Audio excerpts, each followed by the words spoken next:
I never believed in omens. Not until the night I stood on my balcony at 3:47 a.m., watching my 8-year-old daughter walk into the ocean fully clothed, her arms spread wide like she was greeting someone she loved. That was 6 days ago. 6 days since the sound started. 6 days since Mercy Point stopped sleeping. 6 days before the water disappeared and we finally understood what we'd been listening to all along. My name is David Marlowe, and I need to tell you what happened here before they finish scrubbing it from every database, every news archive, every memory they can reach. Because in 3 weeks, they'll announce it was a seismic event, a natural disaster. They'll say the evacuation was precautionary, that the deaths were unfortunate but manageable, that the 47 children who are still missing simply drowned in the confusion. They'll be lying. Let me start at the beginning, when it was still just strange and not yet monstrous. The first night, I thought it was a foghorn. I was working late in my home office, trying to finish a brief that should have been filed 2 days earlier, when this low sound rolled through the walls. It wasn't loud exactly. It was deep, the kind of sound you feel in your sternum before you actually hear it. Like standing too close to a church organ when it hits the lowest note. I checked my watch. 11:43 p.m. The sound held steady for what felt like forever, and I found myself counting without meaning to. 1, 2, 3, 4. My coffee mug vibrated slightly against the desk. 8, 9, 10. The window glass hummed. 11, 12. Then silence. I went to the window and looked out at the harbor. Mercy Point is a town of about 9,000 people, built along the curved bay on the northern California coast. We're not big enough for tourists, not small enough to be quaint, just a working fishing town where people make enough to stay, but not enough to leave. The kind of place where everyone knows your business and pretends they don't. From my window, I could see maybe 30 other houses, and in at least half of them, lights were coming on. I watched phones glow through windows as people checked weather apps, news sites, anything that might explain the sound. My own phone showed nothing. No alerts, no warnings. I texted my neighbor, Ron Schultz, who'd lived here 40 years and lobstered most of that time. "You hear that?" His response came in seconds. "Tectonic shift maybe. Happens sometimes. Go back to sleep." I tried, I really did, but something about that sound had launched itself in my head, and every time I closed my eyes, I felt it again, the deep vibration, like the earth was clearing its throat. The second night, I was ready for it. I stood on my back deck at 11:30 p.m. with my phone's timer app open. My wife Sarah thought I was being ridiculous, but she'd heard it too. Everyone had. The grocery store had been buzzing with it all day. People comparing notes, making jokes.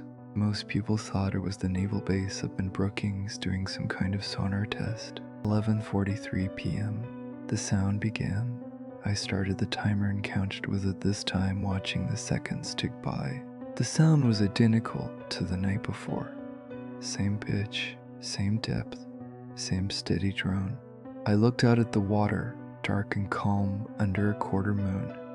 Nothing moved out there. Nothing I could see anyway. 12 seconds exactly. Then silence. I stood there for another 10 minutes, skin prickling in the October cold, waiting to see if it would come back. It didn't. But as I turned to go inside, I noticed something. All along the waterfront, people were standing on their porches, their balconies, their yards, just standing there looking at the ocean. Nobody was on their phones anymore. Nobody was talking. We were all just watching the water like it might do something. When I finally went inside, Sarah was sitting up in bed with her laptop. "There's a form," she said without looking at me. "Someone started it this morning.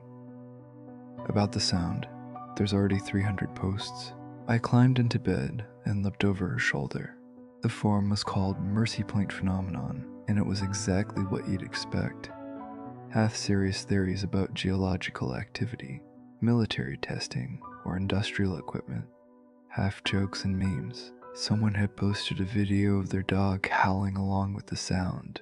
Another person claimed their car alarm went off at exactly 11:43. People have too much time, I muttered. Sarah scrolled down. Dave, look at this one. The post was from someone calling themselves Fisherman's Prayer. It said, my grandfather kept journals. He was a gill netter here from 1953 to 1989. I found an entry from October 1957.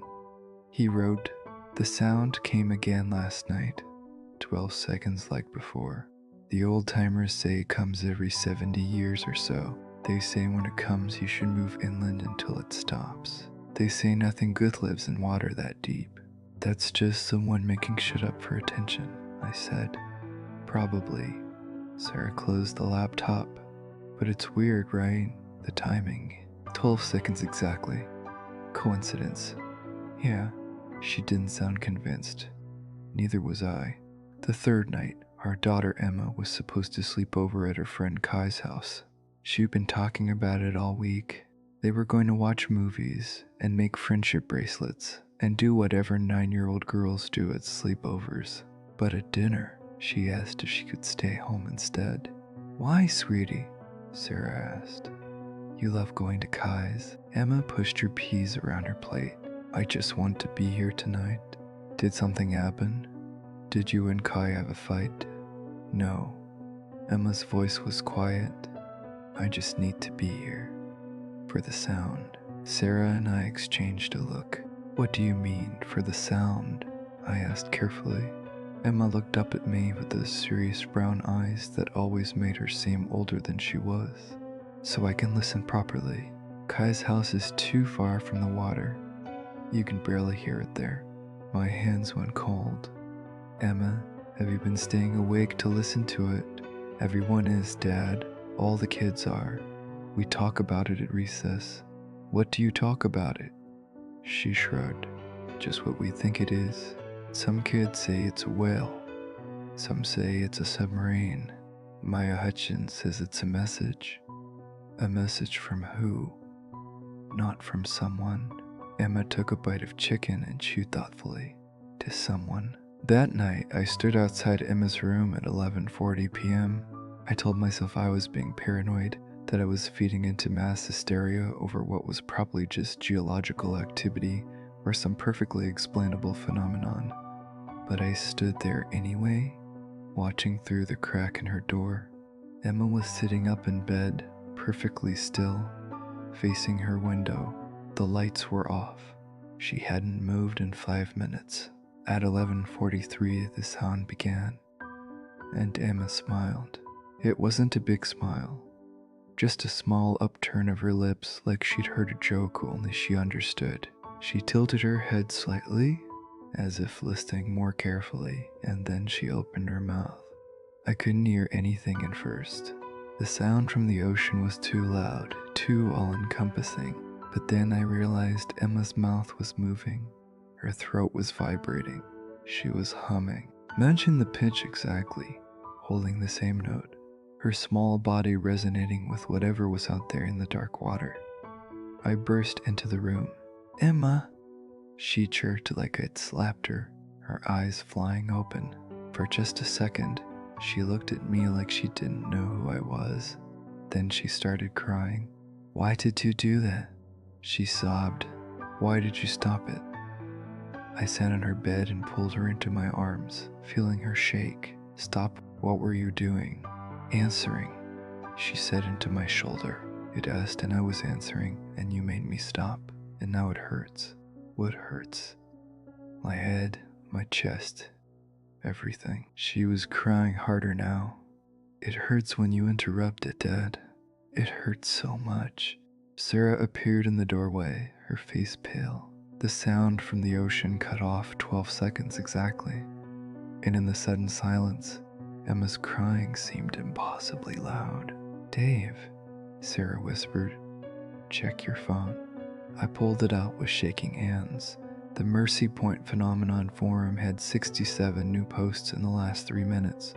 I clicked on the latest one. My son was humming. In his sleep. Same pitch as the sound. When I woke him up, he screamed, said I heard him, said I interrupted something important. Other parents reporting same. What the fuck is happening? I scrolled down. More posts, all identical stories. Children humming along with the sound.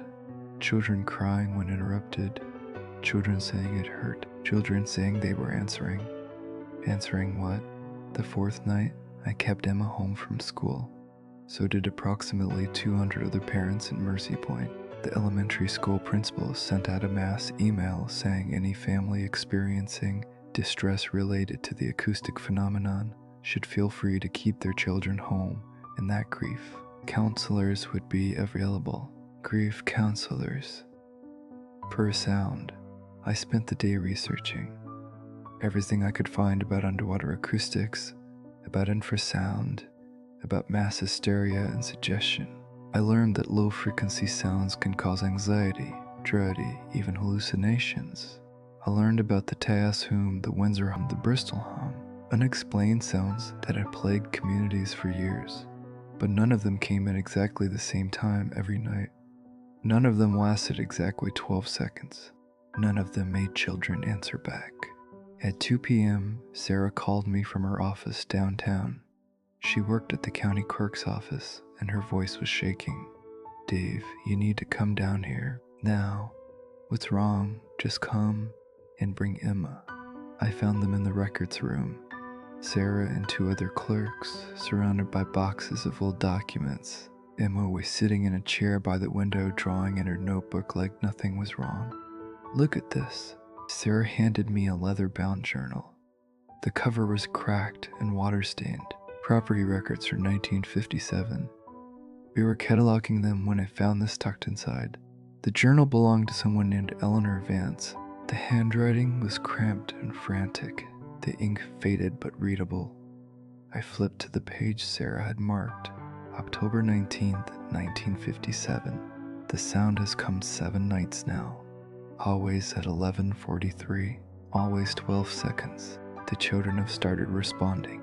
Timothy stood on the shore last night with 14 other children, all of them humming that awful note. When the constable tried to remove them, they screamed like animals. He said their eyes were wrong. He said they looked empty. Dr. Morrison thinks it's mass delusion, but I know better. I remember the stories my grandmother told. She was here in 1887 when it happened before. She said the sound came for 3 weeks. She said on the last night, the ocean receded more than a mile, exposing the deep trenches, exposing what lived down there. She said it breathed. She said it asked us the question it always asks. Do you remember agreeing? She never told me what it meant. She never told me what happened to the children who answered yes. The entry ended there. I turned the page, but the rest had been torn out. All that remained was one final line, scrawled on the inside back cover. If you're reading this during the sound, you're already too late. It doesn't take them all. Just enough to keep the bargain. I looked at Sarah. Her face was the color of old paper. There's more, she said quietly. She handed me a folder. Inside were photocopied pages from various sources. A newspaper article from 1887 about mysterious disappearances. A police report from 1957 about 12 children found unconscious on the beach. A Coast Guard incident report from the same year about unusual tidal patterns and acoustic anomalies. Every 70 years, 1887, 1957, 2024. We need to leave, I said. Night, we pack up and we drive inland and we don't come back until this stops. Sarah nodded. I already called my sister in Sacramento. We can stay with her as long as we need to. But when we went to get Emma from the chair by the window, she was gone. The notebook was still there, lying open on the seat. On the page, in Emma's careful handwriting, she'd drawn the ocean. But the water was being pulled away from the shore, revealing something massive underneath. Something with too many limbs and no face and a mouth that went down forever. Under the drawing, she'd written, "It's almost done asking. Soon it will be time to answer." I ran out of the building screaming her name. Sarah was right behind me. We found her 3 blocks away, standing with 6 other children on the end of the municipal pier. They were holding hands. They were facing the water. None of them were moving. I grabbed Emma's shoulder and she turned to me with those empty eyes, those rotten eyes that the constable in 1957 had described. And she said in a voice that wasn't quite hers, "You can't interrupt anymore, Dad. We're almost finished." A woman behind me was crying. I recognized her, Carol Hutchins, Maya's mother. "They won't come away from the water," she sobbed. "They just keep coming back to it." A man I didn't know had his phone out, filming. "This is insane. Someone needs to call the CDC, or the FBI, or someone already had." By 5 p.m., there were 3 police cars on the waterfront and an ambulance. By 7 p.m., a team from the state health department had arrived, setting up a command center in the community hall. By 9 p.m., they were talking about mandatory evacuation. By 11 p.m., none of it mattered anymore. Sarah and I had locked Emma in her room. We'd moved her bed away from the window, taken out everything she could use to hurt herself or break the glass. She sat cross-legged in the center of the floor, calm and patient, waiting. "Please, baby," Sarah begged through the door. "Please talk to us. Please tell us what's happening." "You'll understand soon," Emma said. "Everyone will. It's almost done asking." At 11:43 p.m., the sound began, and this time it was different. It started the same, that low, deep drone that made your bones vibrate. But at second 4, there was a shift, a modulation in the pitch. At second 7, another change. The sound was moving, oscillating, forming something, not words exactly, but meaning. I understood it the way you understand. A scream means fear, or a laugh means joy. The sound was forming a shape in my mind, and the shape was a question. "Do you remember agreeing?" And I did. Oh God, I did. It came back to me all at once, like surfacing from deep water. Not a memory exactly, something older than memory, something written in the part of the brain that evolved in the ocean, in the dark places where pressure crushes stone and nothing should live, but something does. Humans came from the ocean. We crawled out onto land and grew legs and lungs and learned to speak and build and think. But we left something behind, something we promised to return. Not all of us, just enough. Every 70 years, just enough to keep the bargain our ancestors made when they first dragged themselves onto the shore and took their first breath of air. The sound wasn't asking if we remembered, it was reminding us. At second 12, it stopped. And from Emma's room came a sound that turned my blood to ice. She was laughing, delighted, childish laughter, like she'd just been told the best joke in the world. I broke down the door. Emma was standing at the window, her hands pressed against the glass. Outside, I could see dozens of other children doing the same thing. All along the waterfront, in every house, in every building, small figures standing at windows, staring at the ocean. "Emma, please." She turned to me, and her eyes were normal again. Brown and clear and full of love. "It's okay, Daddy," she said. "I understand now. We all do. It's not scary. It's beautiful." "What's beautiful?" "Going home." The 5th night, the town descended into chaos. More than half the children were gone by morning. Not missing exactly. Their parents knew where they were, but they couldn't get to them. Every child had walked into the ocean at exactly 3047 a.m. Parents had tried to stop them, locked doors, held them down, even sedated them. It didn't matter. At 3:47 a.m., every child in Mercy Point had stood up and started walking toward the water. The ones who were restrained had fought with inhuman strength. The ones who were locked in had found ways out. Broken windows, kicked down doors. One 8-year-old boy had climbed out a second-story window and dropped 20 feet to the ground without injury. They walked into the ocean fully clothed. They walked past the breakers, past the point where the water should have taken them under. but they didn't sink. They walked on the surface, their feet pressing dimples into the water like it was solid ground, and they kept walking until they were too far away to see. By sunrise, the Coast Guard had boats out searching.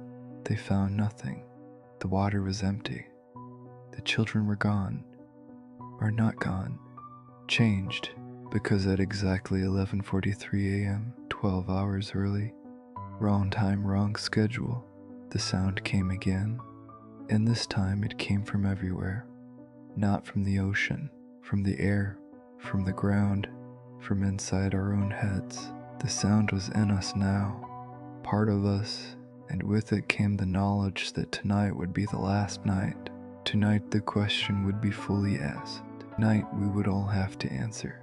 I spent the day preparing. I didn't know for what exactly, but my body knew what to do.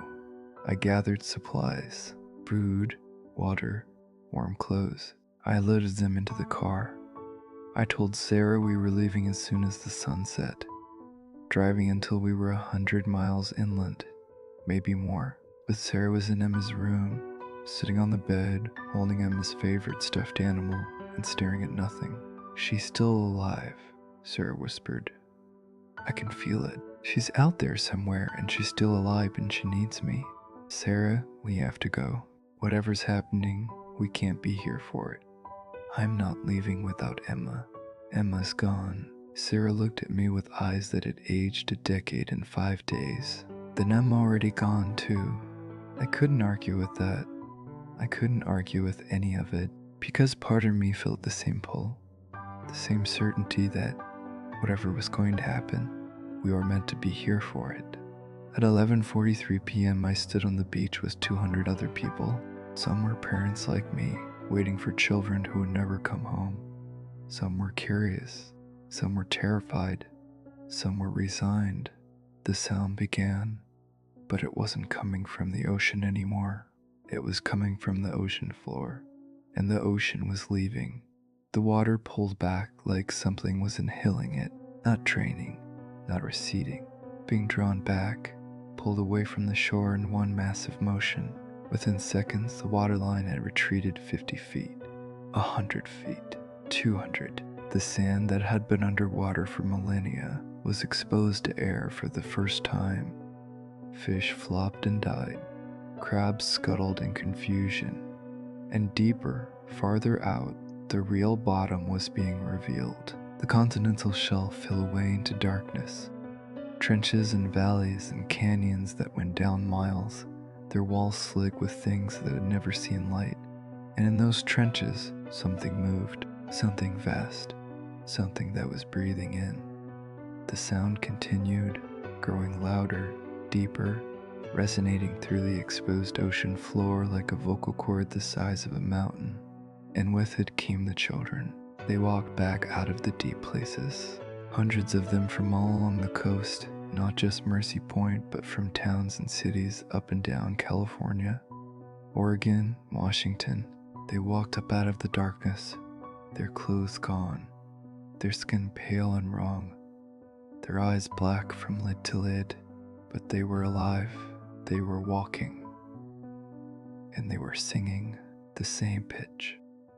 All of them together, matching the sound that came from below, amplifying it, completing it. I saw Emma. She was with a group of 20 other children, walking in perfect formation across the exposed seafloor. Her hair was moving like she was underwater, even though she was in air. Her mouth was open, that sound coming out of her, and she was looking right at me, and she was smiling. "Emma!" I ran toward her, my feet slipping on algae-slicked rocks. "Emma, baby, come home." She stopped walking. They all did. Every child on that exposed ocean floor froze in place and turned to look at those of us on the shore. Then Emma spoke, and her voice was her own, but layered with something else. Something ancient and deep and patient. "We are home, Dad. We've always been home. You're the ones that left." The sound from below shifted, changed, and suddenly I understood the rest of it. The part I'd been trying not to know. The bargain wasn't that we'd send children back to the ocean. The bargain was that we'd all come back. Every 70 years, the call went out. The question was asked, and those who remembered, those whose DNA still carried the memory of fins and gills in deep water, they answered. They went first, leading the way, and eventually, whether it took 1 year, 100, or 1,000, the rest would follow, because we weren't meant to live on land. We tried, we built civilizations and cities and spacecraft, but we were still ocean things pretending to breathe air, still water creatures wearing human shapes, and the ocean wanted us back. The sound stopped at exactly 12 seconds, and then the ocean started to return. It rushed back in like a tsunami in reverse, filling the trenches and valleys, covering the exposed floor, but it didn't rise to where it had been before. It kept coming, higher, faster. People started screaming and running. I stood frozen, watching the water rise, watching Emma sink back into it. She waved at me once, small fingers moving through liquid that was no longer water, but something thicker, something that held light differently.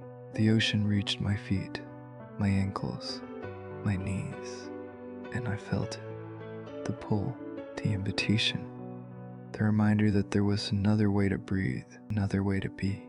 All I had to do was remember. All I had to do was agree. Sarah appeared beside me, water up to her waist. She grabbed my hand. I can see her, she said, under the surface. She's beautiful, Dave.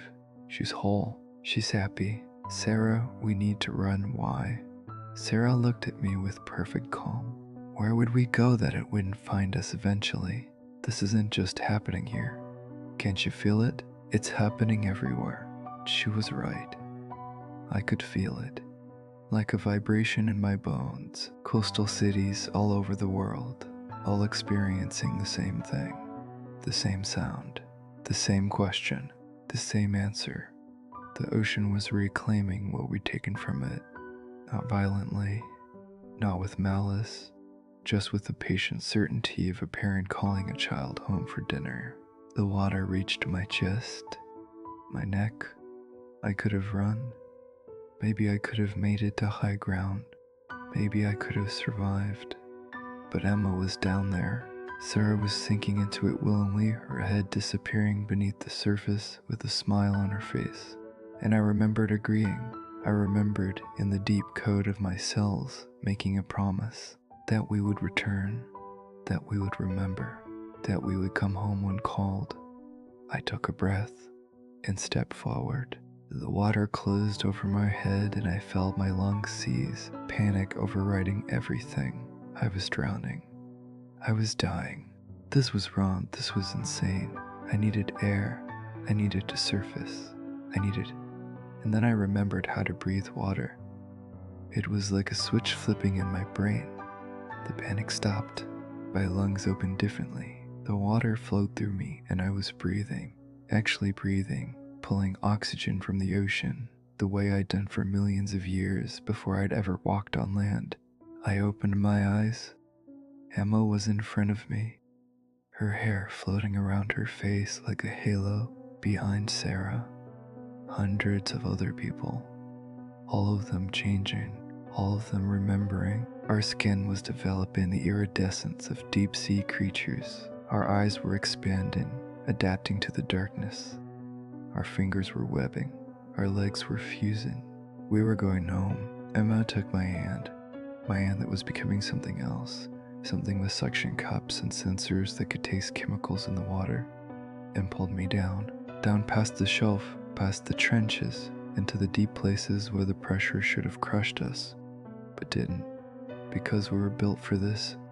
We'd always been built for this. And at the bottom, in the darkest trench, in a place where no sunlight had ever reached, I saw what had been calling us.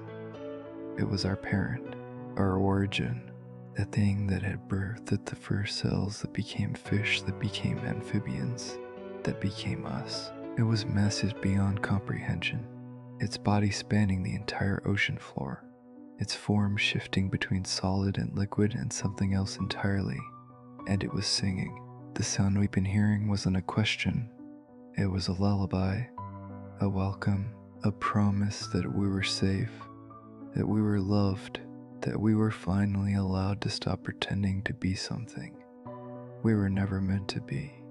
I wanted to cry, but I had no tears. I wanted to scream, but I had no voice. All I could do was feel the overwhelming relief of coming home after a long, exhausting journey to a place I was never supposed to go. Emma squeezed my hand. In the bioluminescent glow of the deep sea creatures around us, I could see her changing completely now. Beautiful and terrifying and perfect. "It's okay, Dad." Her voice came through the water. No longer words, but pure meaning. We're supposed to be here. We were always supposed to be here. And I believed her. I still believe her. That was 6 days ago, or 6 months. Time moves differently down here. The surface world is already adapting. Those who didn't answer the call are rebuilding farther inland, creating new coastal cities on what used to be mountains. They think it was a disaster, a catastrophe. They don't understand that it was an awakening. 70 years from now, the call will come again. And eventually, everyone will return. It might take 1,000 years or 10,000. But eventually, the land will be empty and the ocean will be full. And everything will be as it was always meant to be. I'm writing this using the last of my human thoughts, the last of my human language, before I change completely and forget what it was like to breathe air and walk on 2 legs and pretend I belonged anywhere but here. If you live near the ocean, you'll hear the sound soon. Maybe not today, maybe not this year, but eventually you'll hear it. And when you do, please listen carefully to the question it's asking. Do you remember agreeing? Because somewhere deep in your DNA, in the oldest parts of your brain, you do remember. You've always remembered. You're just afraid to admit what you've known all along, that the ocean isn't where we came from. It's where we're going back to. All of us. Eventually, the sound is starting again. I can feel it building in the water. A deep vibration that means it's time to move deeper, to forget more, to become less human, and more of what we were meant to be.